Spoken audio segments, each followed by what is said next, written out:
Yo, what's up? This your boy, the Big Hash, reporting live for duty. I'm 19 years old and I'm from Pretoria. I'm a musician. I realized I needed to be the Big Hash when I was 16.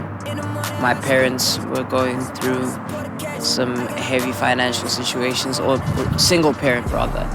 And I needed to become someone who was able to bring something to the table, but at the same time doing what I loved the most. So the experience that I had at that age made me want this even more than I should have. What helps me stay in the zone is watching a lot of Netflix and relaxing, because it helps me think a lot better when I'm not trying to think, and when I'm able to write, I know that I'm not trying to be lazy anymore, and I've done what I've needed to do to rest so I can get back into it. Traveling in different places, you get different vibes and like different situations. I think the best thing to do is try to be different about how you make the music. While you're there, take advantage of the experience and try to turn it into something of your own that's different. The best advice I've been given was always to be myself, because if I'm not myself, then there's no authenticity, and it's not really 100% coming from the heart. And that's what a lot of people are starting to buy into in these days and times. People just want something genuine to rock with.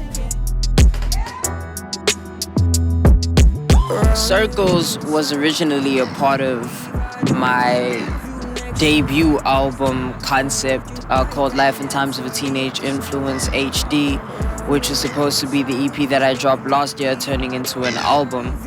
That album, it didn't really feel like an album, and I was like, okay, it's too early to do that. So I decided to make it a tape, but I didn't know what to call it at the time. When people like Mac Miller and X started dying, like I decided that I needed to put out a project that was going to be worth being coined as my last.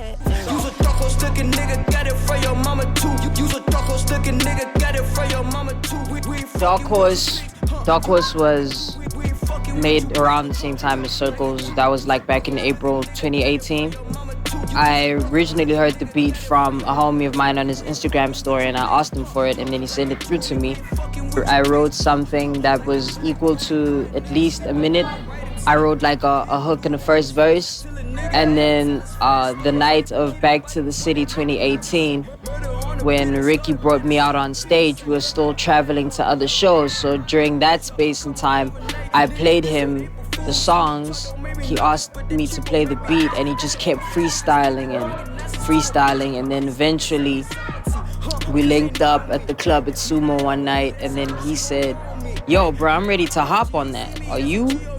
I say, yo, bro, like, let's do it. You know, I was very excited. The week after that, we shot the music.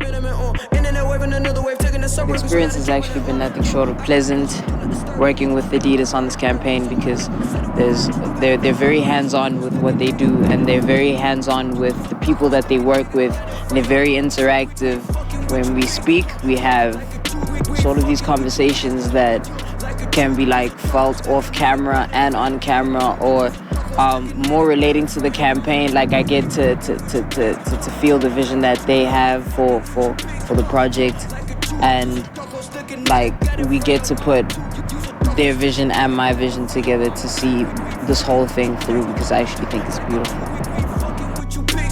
What I feel like I'm gonna add to this franchise is definitely longevity, because there's things that the old generation had, but they started out old.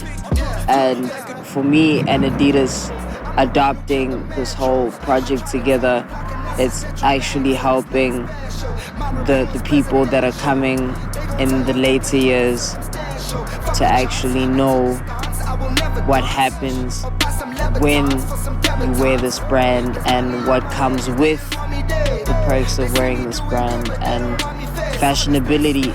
Like if I grow with the shoe, guaranteed most of my fans and most of my people, or most of the people that are my age, grow with the shoe, and it becomes a more matured yet young vibe. Shout out to Sportscene, shout out to Adidas for putting this whole thing together, and shout out to the team who actually helped make this project come to life.